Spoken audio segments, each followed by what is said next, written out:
Good afternoon. I'm Chris DiPentima, President and CEO of the Connecticut Business and Industry Association, CBIA, and welcome everyone to what seems to be this week's edition of the next step for employers for the COVID-19 vaccinations.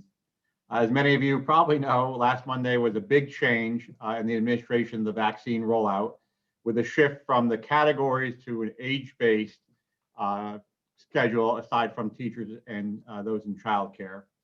And while this is a much more straightforward process with hopefully less questions around who's eligible and who's not, what the role of the employer is certainly a lot of questions around that.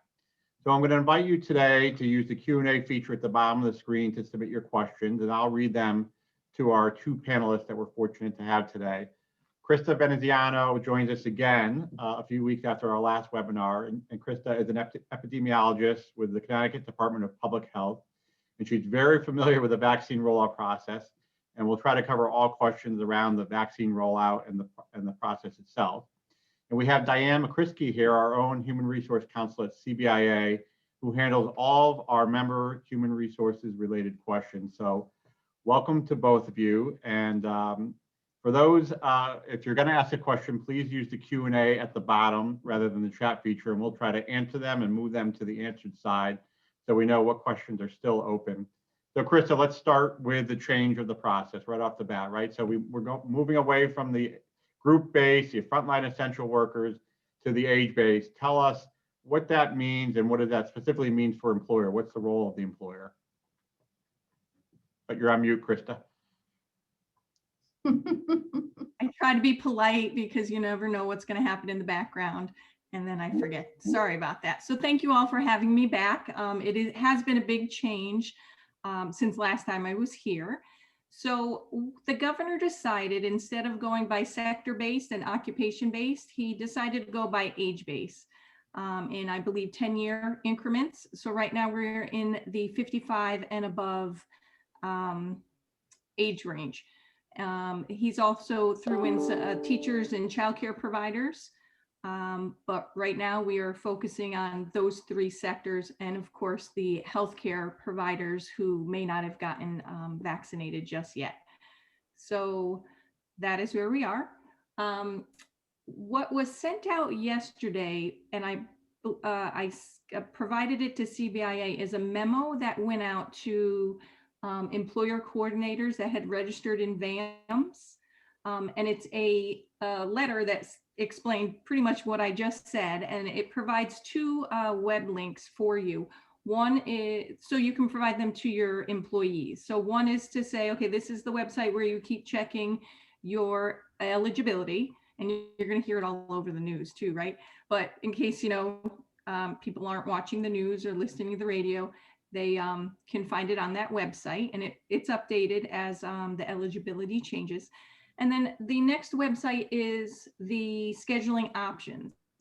Now they can still go through VAMs and register as individuals with their age base when it becomes available, or they can register when they become eligible with different providers such as Griffin, Yale, Hartford Health. There's a whole host of other providers on there. And again, they may not use VAMs, so you want to click on their links and see how they want you to register. We also have J&J vaccine that should be funneling into Connecticut soon, I think this week, fingers crossed, and that's a one-shot deal. So that might be a good thing for some people who aren't thrilled about having to get 2 shots. So that is what I know so far. Well, that's enough to get us started, Krista. Yeah. And you just alluded to J&J and the fact that we'll start to get those vaccines in Connecticut, which I believe will get us north of 100,000 first dose vaccines a week. And one of the early questions already has been, will the individual be able to choose which vaccine they get? Not really. It depends on wherever you make the appointment, it's what they have. So it's kind of, if you make it at CVS, and CVS has J&J, great, you get J&J. If they have Moderna, you're going to end up getting Moderna. Correct. Yeah, that's our understanding as well, Krista, is that it depends on the place that your appointment is at. And relative to the appointment, we've got some early questions. We heard early feedback this morning with the 55 and up registration opening today. Is that some folks still haven't been able to get register, or they're seeing even appointments maybe out in April. Is there a preferred best place to set up an appointment for the vaccine? You mentioned VAMS.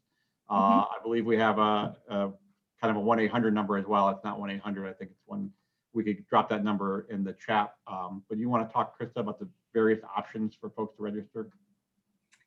Sure. There is no one best one to go with. VAMS doesn't speak to some other clinic providers. Like some use MyChart. That's one that sticks out in my brain. And those two, I don't believe, talk to one another. So if you try and sign up on MyChart and you're not having great luck, and then you switch over to VAMS and try and make appointments in VAMS, you know, they don't talk to one another. So you can try multiple avenues, and that's okay. You just want to remember, if you make an appointment for April 1st in MyChart, and then you find something in VAMS earlier, please go back to MyChart and to cancel that appointment so it opens up for one of your friends and colleagues to make their appointment. So there isn't one best answer or one best place to go other than that website, and that should list all of them where you can go. But it's really just, I don't want to say luck of the draw, but it's just who has the appointment open at the time that you're looking. And it's true, appointments are being snapped up very quickly. I was speaking to a local health director, and they had sent out a link to their schools, and by 1:30 in the morning a.m., all the appointments were taken because people stayed up and waited and made their appointments. And maybe that's a good way to, before we go to Diane, Krista, one last question on that, which is the appointments getting snapped up. You know, up to this point, the group categories were relatively small. And this was a concern with going to a group 1B vaccination with over 1 million people in that population, and that it would take several months. The age 55 plus, my understanding, has about 500,000 eligible people in that age category. So is it likely that appointments can be very far out, or that they may go to a website and that just may not have any appointments at this time? I wasn't aware that the 55 and higher had 500,000 people. That wasn't something I researched. But yes, it could be kind of far out when some of the appointments can be available. So just keep looking. And I wouldn't say, you know, even if you make it for like, I don't know, April 10th, you know, look, because you don't know if somebody's going to cancel. You can kind of keep looking. Don't make it, you know, still live. But, you know, you can always kind of check back in and see if maybe an additional clinic was added, or somebody canceled their appointment, and you might be able to snap it up.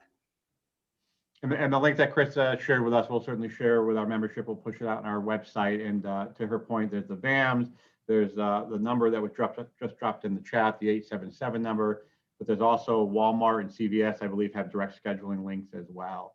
So Diane, now that we know who's getting vaccinated and potentially when, the employer is no longer a vaccine coordinator and they're out of that business, which we've heard from some employers are very happy to be out of that business. They don't have to worry about employee rosters and what information do I need. But employers do want to be aware of who is getting vaccinated. And now that we're kind of out of the middle as the employer, what's your recommendation to the employer? Are they allowed to track or ask employees if they've been vaccinated?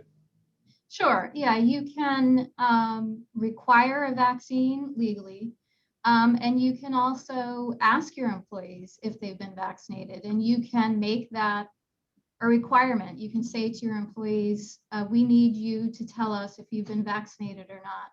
And I think that, you know, that is good practice going forward, because that's going to allow companies to keep track of what percentage of their workforce is vaccinated. It'll kind of give you a sense of herd immunity eventually. I mean, if you've got 90% of your employees vaccinated, that's going to be a pretty good situation to be in. And so you can have, as your employees get vaccinated, because we all know not everyone has access to them now, you can just kind of keep track as you go along. And I think that'll be a good practice going forward. You got muted for some reason. I muted myself because the truck was driving by. But so to that, Diane, how about the question that a lot of employers have been asking for many weeks now, which is, does anything change relative to the ability for an employer to mandate the vaccine? You know, that's the same. So legally speaking, an employer can mandate the vaccine. I guess the one issue that I've been talking about with our members who are calling in is really whether that's advisable or practical, and it's different for each employer. But so the first step is just knowing, yes, you can do that. You can make it a rule that you can't come back to work until you have a vaccine. At this point, that's going to be probably a little impractical because the vaccine isn't available to everyone, first of all.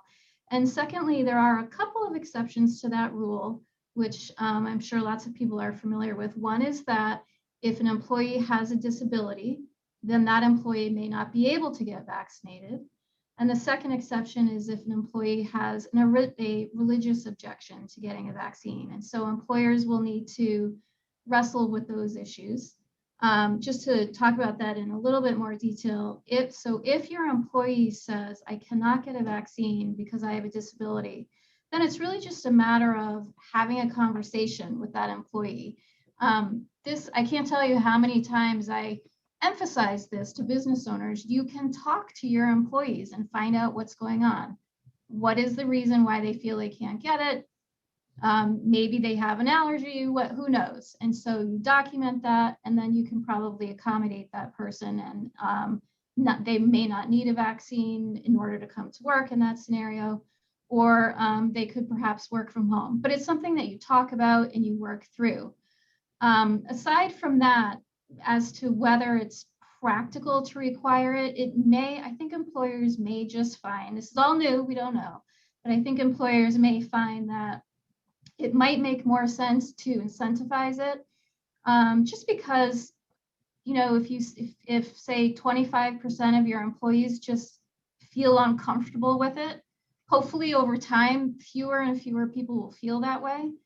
But for now, if people are still uncomfortable with it, you're probably not going to want to terminate 25 to 30% of your workforce simply because they feel uncomfortable with the vaccine. So I think it's important for employers to educate their employees about the vaccine safety, educate them about its availability, and kind of go from there rather than making it mandatory. So Diane, let's talk about incentivizing in a second. First, relative to the asking of the employees who have been vaccinated, there's a couple questions about, can we request, the employer request to see their cards or actual verification of being vaccinated versus just the verbal, yes, I've been vaccinated or I was vaccinated on such and such date? Yeah, sure. I mean, you can require that the person be vaccinated if the employee says, yes, but I lost my card. I mean, I suppose, I don't know how difficult it's going to be to get a replacement card. If the employer really thinks the employee is lying, I guess the employer can say, hey, come on, I need you to go back. I need you to get that confirmation, and even if it's just an email or something. But generally speaking, yes, you can require that they have the vaccine. You can ask them if they've gotten the vaccine, and you can keep records of it. So you can you can photocopy their card. Okay, now on the incentivizing, is there limits to the incentivizing? Can an employer, I'll give you a couple hypotheticals, offer a day off after you've been vaccinated to those who get vaccinated, but those who don't, obviously don't get the day off? Can an employer offer monetary incentives for folks to get vaccinated, and those who don't get vaccinated don't get the monetary incentive? Yeah, you can provide those incentives. I think probably the most common one that I've heard that employers are planning to do is offer a paid day off the day that they get the vaccine. And I think that's perfectly fine. There's nothing wrong with that.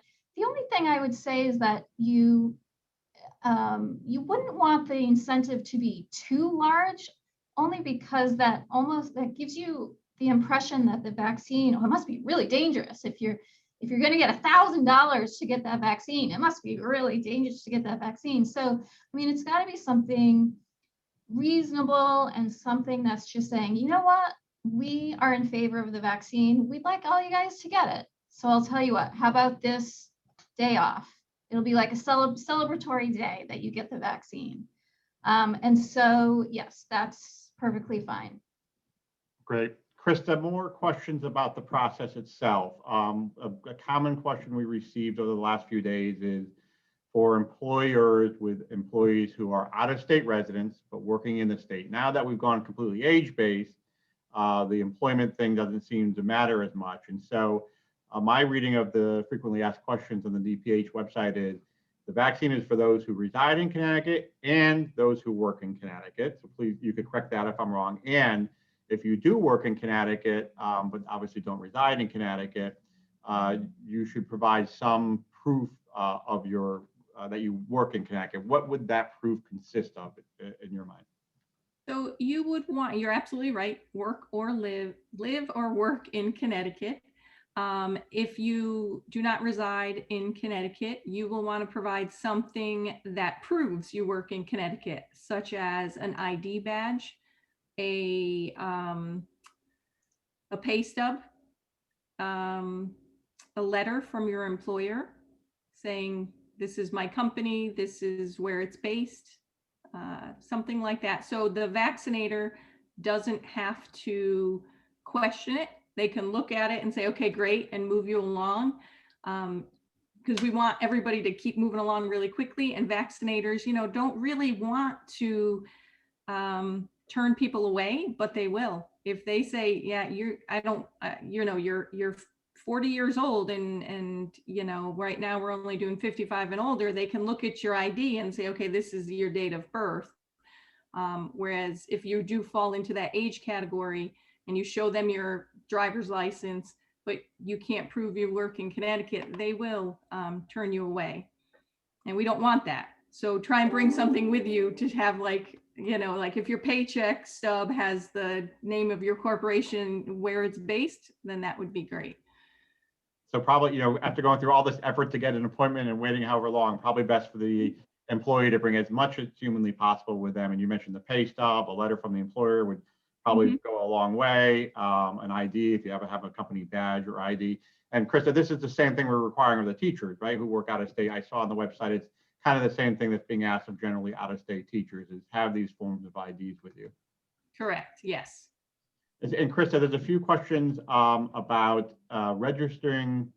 Well, let me just read the questions. It's almost registering before the registration opens, and you may have saw them. So there's a group of folks, the 45 to 54, who will be eligible potentially on March 22nd. That was the last calendar notice. Can people register before that date in any of the VAMs or any of the websites? I don't believe so, no. I know the website that you would go to on our webpage, the CT coronavirus website, it won't have the drop down for you to select, like the 45 to 54 or greater than 45, whatever it's going to say. It won't have that. So if you do go in and select it anyway and put in your correct date of birth, it will say, yeah, you're not eligible yet. So that's my understanding too, Krista, is these dates that are on those calendars are not vaccine administration dates necessarily where you may get a needle in your arm. Potentially you could, but these are registration open dates. And so it wouldn't make sense for folks to register before March 22nd because, as we talked about in the opening here, age 55 and up are still struggling to get their appointments, find availability. And so they're the ones who kind of have access to the system until March 22nd. And if we let people register before then, it would further clog the system. I think was kind of your words is register, get in, kind of get out, move out of the way, kind of. Right. And Krista, what about the second dose? There's some questions here about, again, now that the employer is out of the loop, what do the employees get to as far as a scheduled date for the second dose or a card for the second dose, or do they have to go back in and do the whole process all over again? I think it depends on the different vaccine provider. Some will schedule it with you right there at their vaccine site, and others will say, okay, you need to schedule sometime, I don't know, 3 weeks out or 3.5 weeks out, and they'll send you back to their registration system for you to go in and look for an additional appointment. We're trying very hard to let the vaccinators know, it's like, please make sure to assist people with that, because their second doses are connected to their first doses. So say a vaccine provider gets 1,000 doses, they get another 1,000 3 weeks later. So it should go to those same 1,000 people who did their original first dose vaccination with them. So it should be 1-to-1, give or take, right? So they should definitely try and assist and make sure that you are able to make that second dose appointment within the required time frame. So you most likely you wouldn't be able to schedule your second dose before you got your first shot, because obviously you need to confirm exactly when that appointment happens, correct? Correct, yes. Okay, Diane, back to you. There's some questions here in the chat.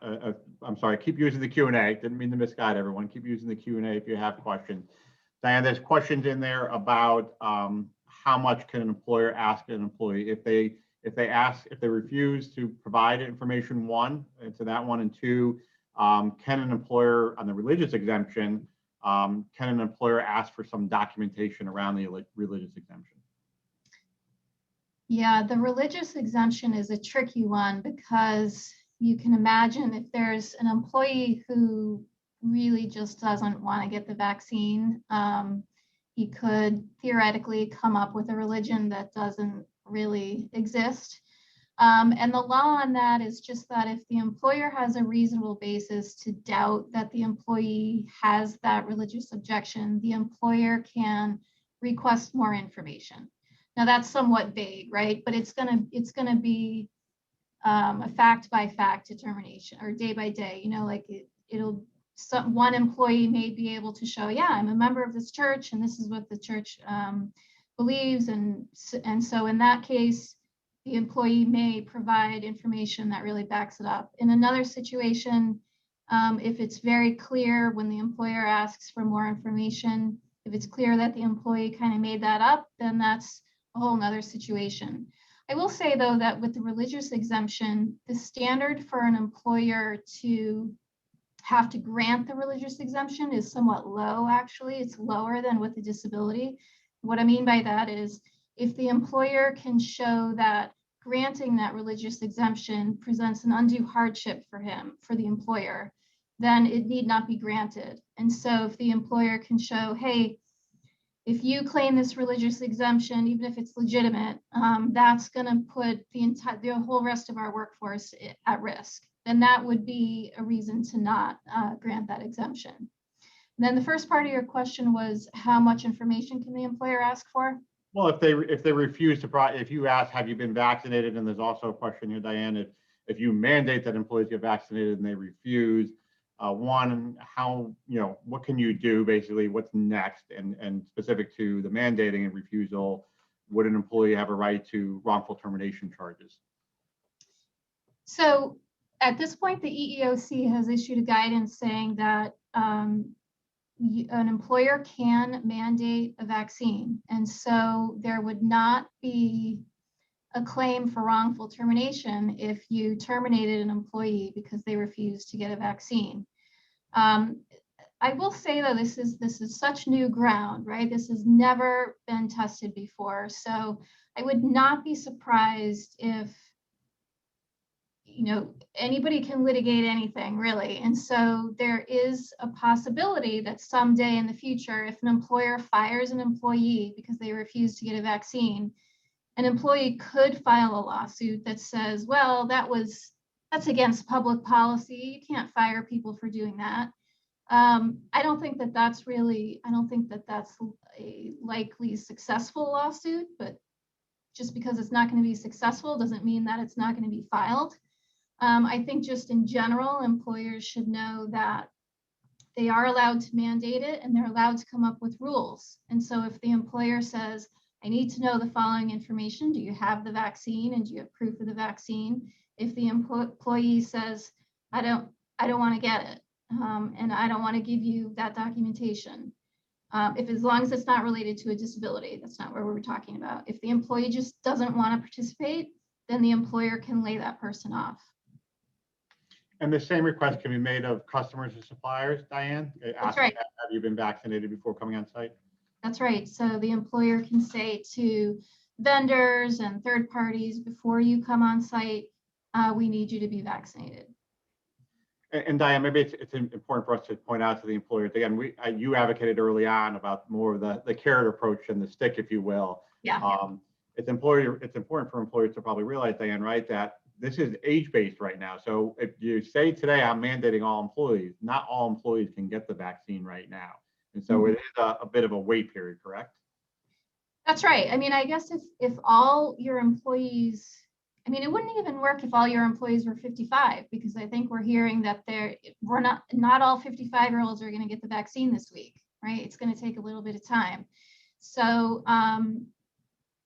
mandating it for now, I think is probably a little impractical. It's maybe something to keep in mind for later when people can actually all get it. But for now, that wouldn't really work, I don't think. Okay, Krista, there's some questions around more large group mass vaccinations, and we'll try to kind of take them in sequence with each other. So first off, back when we were considering a group 1B, group 1C employers, were smack in the middle of it. Some of the larger employers were talking maybe partnering with a local healthcare provider and have either on-site or vaccines at the Oakdale or some local place near them. Is that still permitted? Let's start with that first question. I would think, yes, you can still research that, but your employees would still have to fall within that age range. So unless all your employees, I'm just going to make it up, are 55 and older, I don't know how much the vaccine provider would be able to come, or vaccinator would be able to come if you only have 25% of your employees at 55 and older, and then all the rest are younger. They may say, well, let's wait until everybody's eligible, and then we can talk about coming. But a lot of our vaccinators are kind of maxed out right now. We're trying to push a lot onto them. So I don't know how much capacity they have right now to pull out and do individualized clinics. But I'm not telling you not to ask. You feel free to ask. You never know. They may be able to provide a couple of people to come over and help you out. So feel free, ask. I just don't know how much capacity they would have. Yeah, and that feedback is what we heard early over the last week, Krista, from those larger employers who were coordinating. Is it's not so much the employers don't want to necessarily do this now, but the providers, they're maxed out. They would have to go to the employer multiple times, right? 55 to 64 now, and then a couple weeks down the road, 45 to 50, and then just keep going. And so that would create, additional coordination and efforts. And as you said, and as we talked about at the opening, folks are maxed out. Some appointments out in April. Some people aren't even able to get through the system because it's overloaded. And there's been some comments in the chat about my chart. So quite honestly, the healthcare providers that we've talked to, they're just not going to do that right now. Maybe after the dust settles and we've gone through the age brackets, and the supply obviously is a lot higher with Johnson & Johnson coming on. Then maybe let's go ahead and get those who we missed type of effort.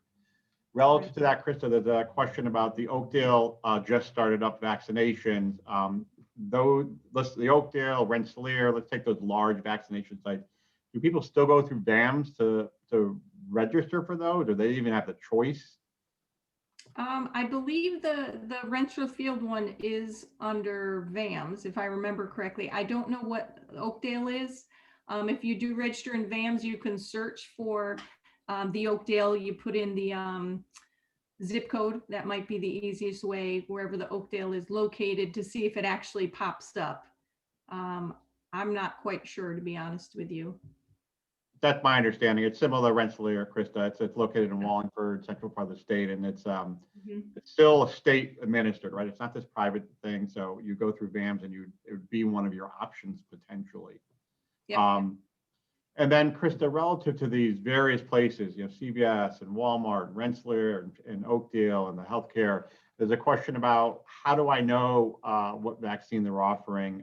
If I don't want J&J, or if I do want J&J, how do I figure out who's offering what? And it's interesting because we had a call last week about someone who did get their first shot at Rensselaer, and their second appointment was like 2 or 3 months out, and they were trying to get the second one earlier, but they needed to get the same vaccine. It was the Pfizer one, so they were trying to figure out who was offering that. You want to talk about a little bit how do you know who?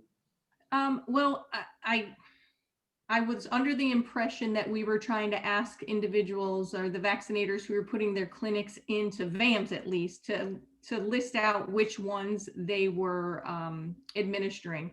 I don't believe that many vaccine providers mix the type of doses that they have at their clinics. I mean, I could be wrong. There could be some that are like, yep, we've got J&J over here and we've got Pfizer over there. So I would think the only way to really know is to see if it's listed on the name of the clinic, to see if it says, I don't know, Rensselaer Field, Moderna, or Rensselaer Field, Pfizer. And then if all else fails, you can either call them. I'm not sure if you would be able to get a hold of them or maybe find an email for them. I'm just not quite sure how exactly they have it listed on their websites. You can check their websites. And that's what Yeah. that individual did, Krista, right? It was St. Francis. They weren't too sure what they offered. They called them up, and it turns out St. Francis has both of them. So to your point, some of them list it. I think probably they're just using that single manufacturer, and then those don't list it may be offering both, but you should call. Right. Yep.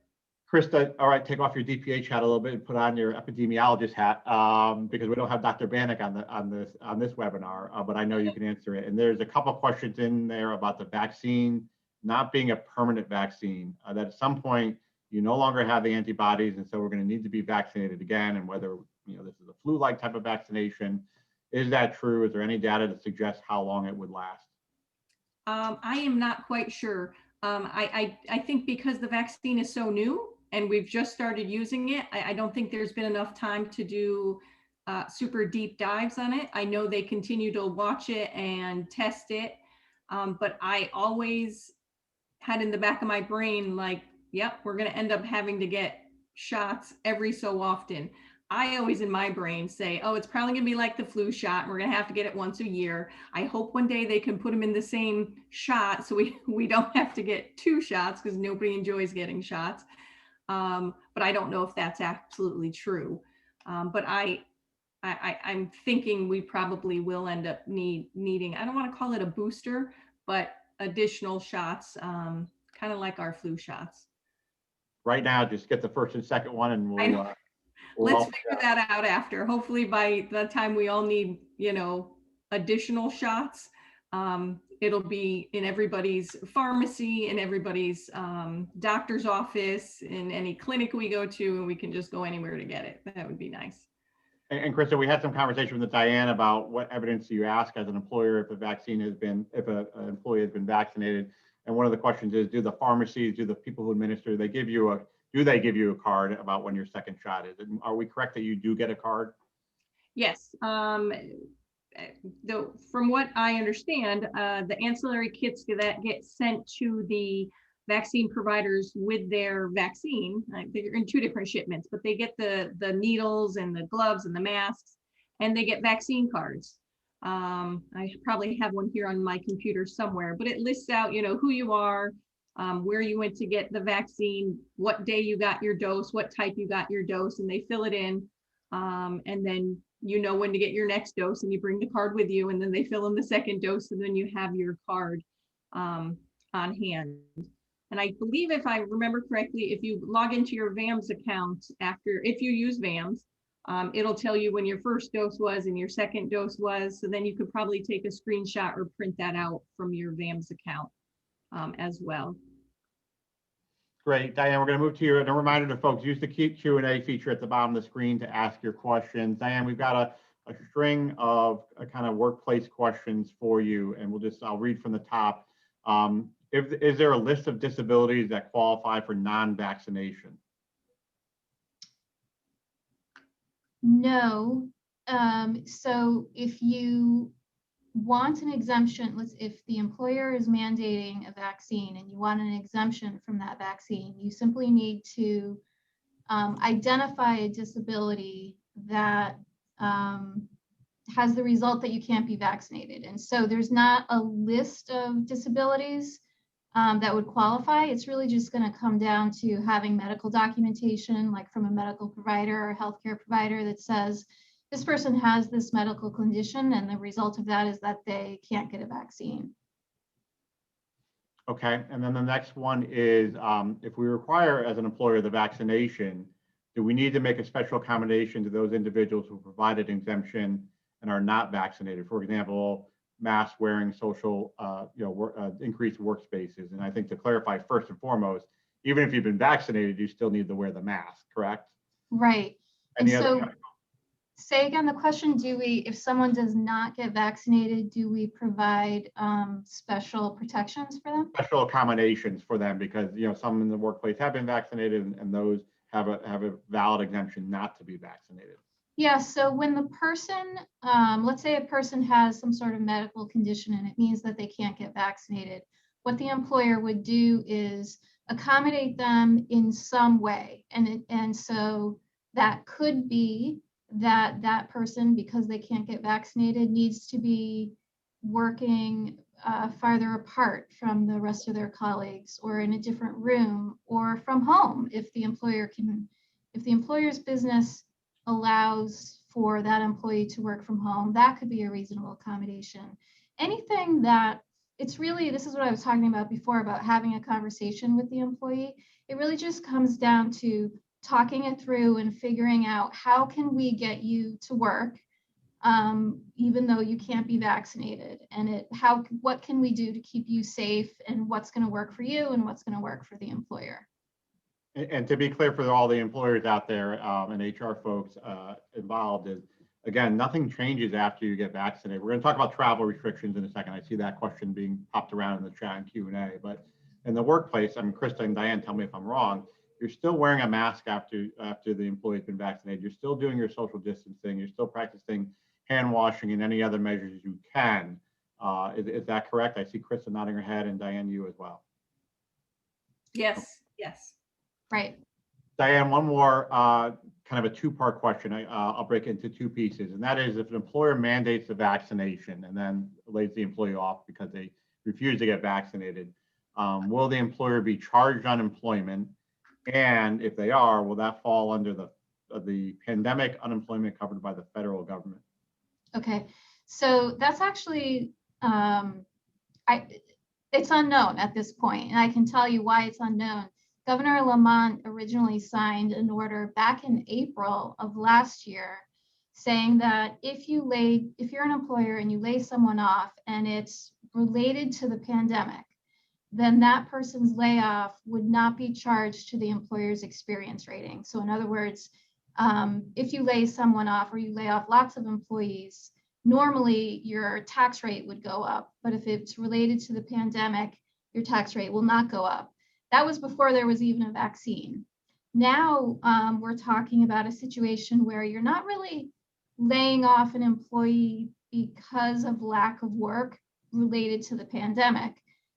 It sounds like what you're really doing is you're firing an employee because they refuse to follow one of your rules, and that rule is to get a vaccination. And so it kind of remains to be seen. The Labor Department has never been faced with that before. I think that there's a chance that because it's related to the pandemic, that it won't be charged to your experience account, but I don't know that an employer can really rely on that. But that would be a state, not a federal unemployment issue. Okay. So Krista, we talked early on before we came out about the travel restrictions, and there's some comments in the Q&A and in the chat about if someone is vaccinated, are they still required to comply with the current travel restriction? There's a comment in chat that says, according to the CDC, quarantine is not required for the 90 days post full vaccination. The Connecticut travel advisory still requires that. So why don't you tell us the best you know around travel requirements if you've been vaccinated, and also quarantining if you've been vaccinated and you're around someone who has COVID. Right. So to the best of my knowledge, if you've been vaccinated and you travel, right now the governor has not changed that recommendation or requirement to quarantine once you come back. So until that changes, we have to listen to what our governor says. So that has not changed. As far as quarantining, if you're around somebody who has been exposed after you're vaccinated, I'm not quite sure the answer to that. I'm going to have to look that up for you and get back to you. So many things have been moving so quickly that I don't want to say one thing, have it recorded, and then have it wrong. So I want to get you the right answer. So I will do that after this call and then send it along to you, Molly, so Molly can make sure that everybody gets it. Thanks, Krista. And there's a couple more questions on the registration process. Still, there's a little bit of confusion around that. So let's make sure we touch on it a couple more times to make sure it's crystal clear. And one question is registering and making your appointment through VAMS optional or is it required? It's optional. You don't have to use VAMS. You can use whatever else system is out there that gets you your appointment. VAMS is just one option of many, just the one that the state kind of uses. Right. And again, there's a phone number you can call. I believe there's 211 with the United Way. Walmart has a distinct link. CVS has a distinct link. There's the My Chart we talked about. There's probably more than that, right, Krista? But VAMS is just one of the options. Correct. Yes. And before the change to age-based, we had talked when the employers were in the middle, was that the employer would register in VAMS and then would receive an email, and then they would upload their roster, and then the employees would receive an email. Correct. How does it work with the individual when they register in VAMS or some other method? Does the employee now receive an email, or do they just get the appointment right then when they register in VAMS? So what happens is you enter in your information. This is like you're knocking on the door saying, hey, I would like to make an appointment. So what happens is then somebody on our DPH team will download the 10,000 people that have knocked on the door. They'll do a quick check of the birth dates to make sure somebody isn't, trying to sneak in. And then they upload them into the VAMS system. At that point, that is when you will receive an email from CDC, and it's a CDC no reply email, or it's CDC no reply envelope. It's a weird one, but it says no reply CDC. And then you'll be able to click on a link that will take you into VAMS. You'll fill out your profile, and then you'll eventually, down a few steps, you will get to click on a link that says, hey, let's try and find you an appointment, make an appointment. So Great. when you receive a confirmation email with just saying, hey, we got your information, but then wait for another email. And then after Surgit, it's gentleman Surgit, uploads you into the VAMS system, then you'll receive the no reply email from CDC. Okay, and with the load on VAMS today, with the opening up for the first time for 55 and up, if Right. someone has gone into VAMS and done their registration and has not received that first email, hey, we've got your information email back, what should they do from there? Just be a little bit patient. So many people are registering very quickly, or knocking on the door, as everybody likes to call it now. There's only so many times we can upload into the VAMS system before we shut down VAMS too. So we try and do it throughout the day in I don't want to say small chunks, because small chunks is like 10,000 people. So we do it in chunks so we don't, break the system and then really have to wait. So just be a little bit patient. We're getting to you. We're working hard.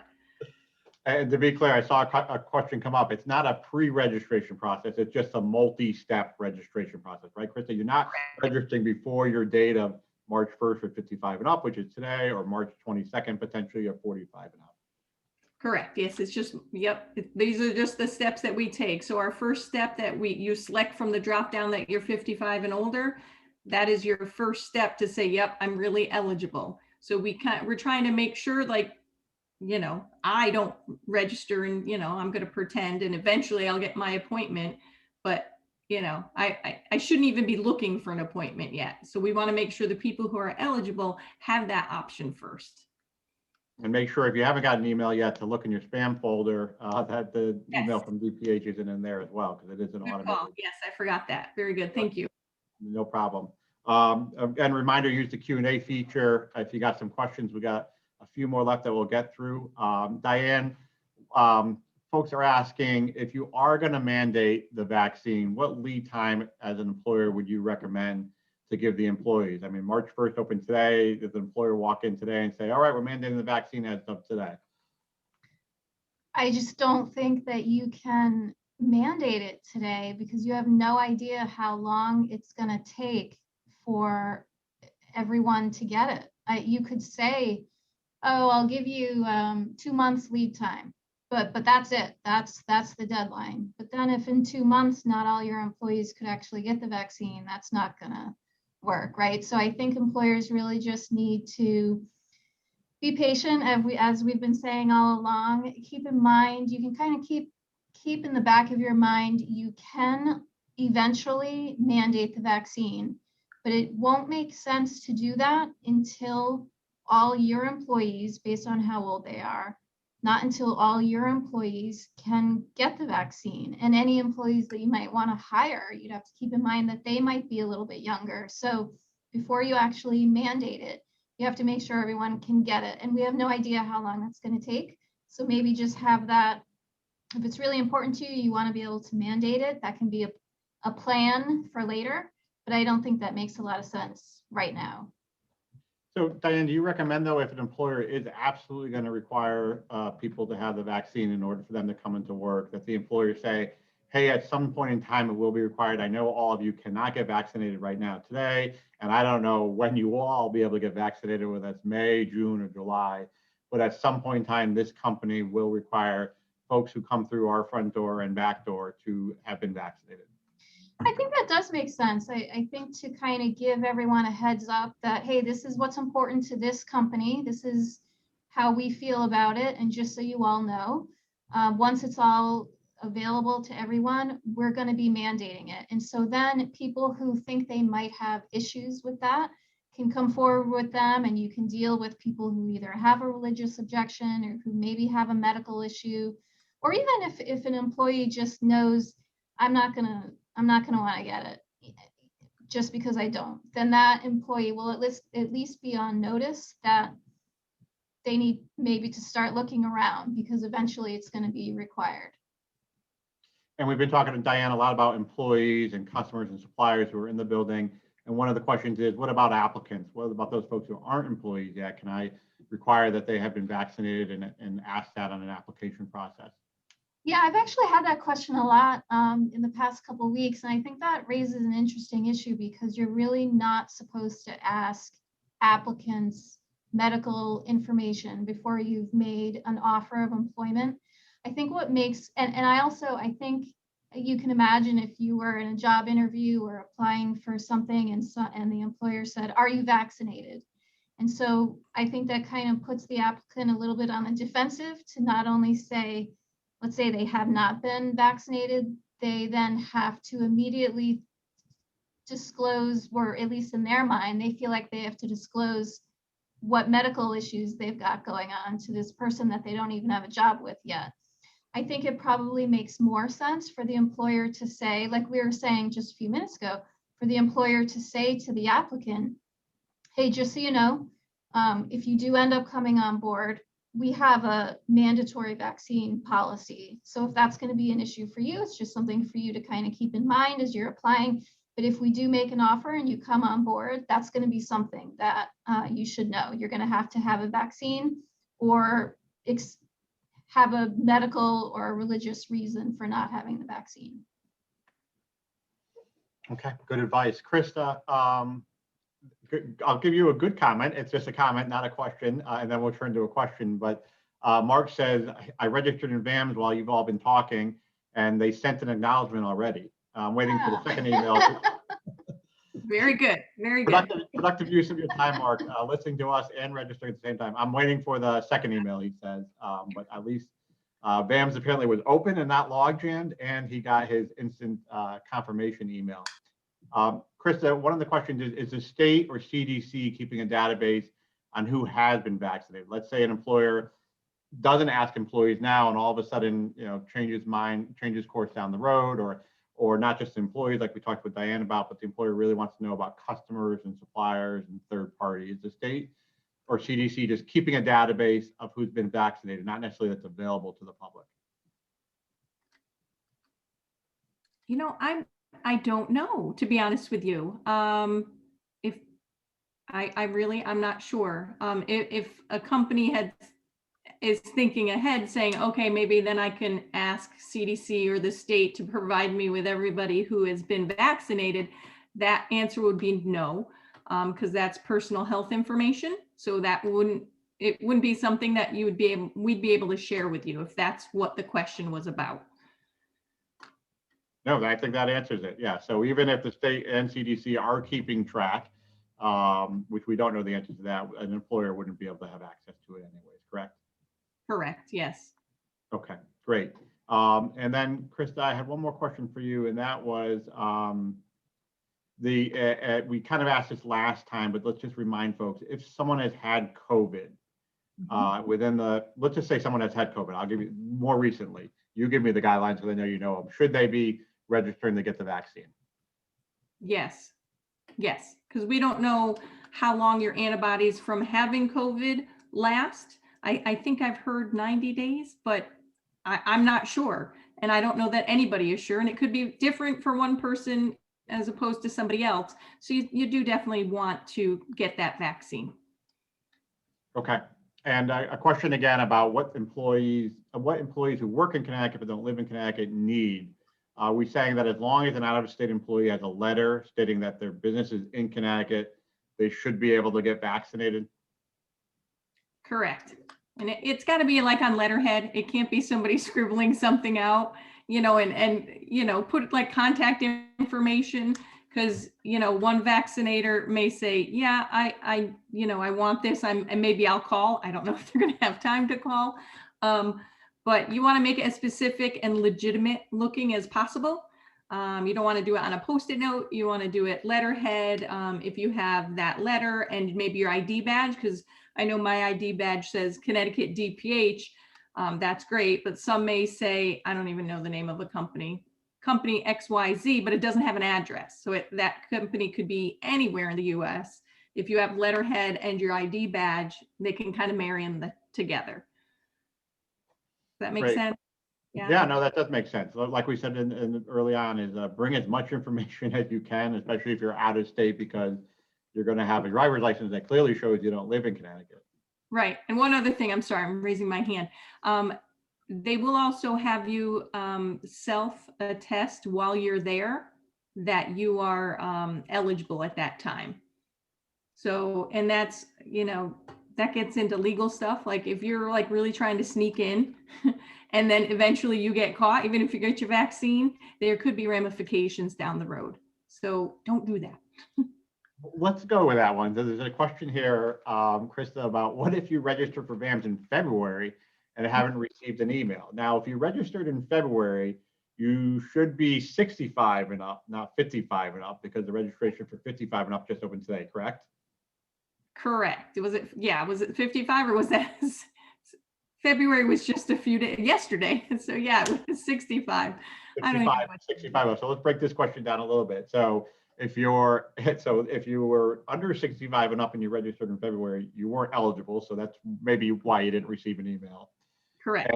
And let's just ask this question again, because I don't think we could ask it enough. If you were an employer and you filled the survey back in February and you registered and you haven't received an email, you're not going to, right? Because the employer is no longer in the middle. Correct. You will not. Correct. So yes, if you registered in February and you were not eligible, you wouldn't get an email asking you to register in VAMS because you're not eligible. Right. Okay. And hopefully that's the last time we say it, but the employer will no longer get an email. Essentially, the employer's role is to encourage their employees to get vaccinated as much as possible. And we have a bunch of literature, Diane, I think on our website, about frequently asked questions to encourage employers to get employees vaccinated. Correct, Diane? That's right. If you look on the CBI website, there's a lot of material on there. There are some, all of our webinars, the videos of the webinars will be on there. And there are a lot of articles that touch on all these frequently asked questions. Yeah. Okay, and Diane, we talked about the travel and how you're still required to quarantine, at least at this point in time in Connecticut. Even if you've been vaccinated and you come back from travel, you're still required to quarantine. One of the questions is if an employee has used all of their PTO time to go on travel, it's called vacation, does the employer have to continue to pay them while they're satisfying Connecticut's mandatory quarantine requirements? They don't. They used to. There was the statute, the FFCRA, that people may remember, and people are still talking about, that said that if an employee was quarantining, among other reasons, then the employer would need to pay for that time off. That federal law expired on December 31st, 2020. And so the employer no longer is required to do that. Just through the end of this month, March 31st, 2021, through that date, employers may voluntarily still provide those benefits. And the reason why the employer might choose to do that is because if you voluntarily pay those benefits, you will get them back in the form of the payroll tax credit. So, and the only thing I would say, though, to keep in mind there is that that statute that says you can voluntarily comply, there are a lot of different sections there. And one part of it provides that if you've got an employee who's sick or quarantining, you pay up to 80 hours of wages so that they can quarantine safely. Another part of that statute says you pay 2/3 of their pay if they're taking care of a child whose school is closed.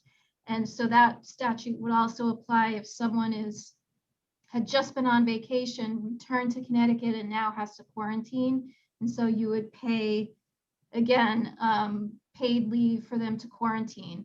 And just keep in mind that if you're going to voluntarily follow that law, you should do that across the board for all your employees and not kind of pick and choose, because that's a way an employer can get into trouble.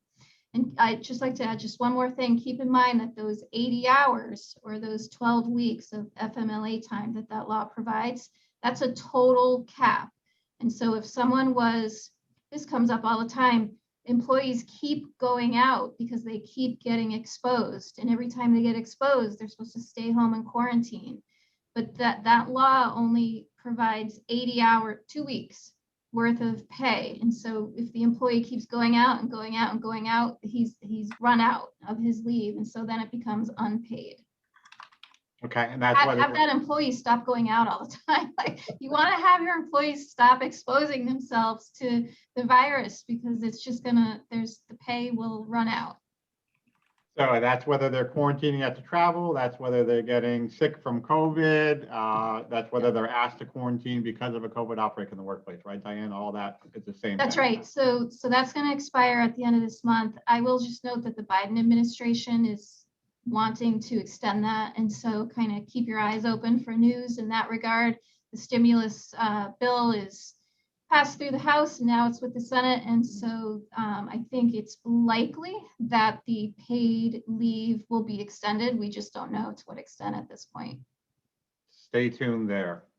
Krista, we're going to ask the travel question one more time. I think you and Diane can both answer, but Krista, I'll throw it your way. So just to be clear, Greg asked, if you've been vaccinated and have a card to prove that you've been vaccinated, both shots, you would still have to quarantine when coming back into Connecticut from vacation. As far as I understand, the travel advisory requirements have not been changed yet by our governor. So yes, I believe that is true. Mm-hmm. And we would highly encourage folks who are on this call and to stay alert to that, because as has been noted, as we discussed, some states have started to change about whether you have to quarantine when travel. Connecticut has not yet, but I'm sure as we get more people vaccinated and we keep our numbers low, that's a real opportunity there to be changing. So someone asked, shouldn't the governor be changing that? He probably is looking very closely at that. We'll send him a recording of this webinar, just like everyone else will have access to. And we'll say, Governor, update the travel advisory if you can, as more and more people get vaccinated.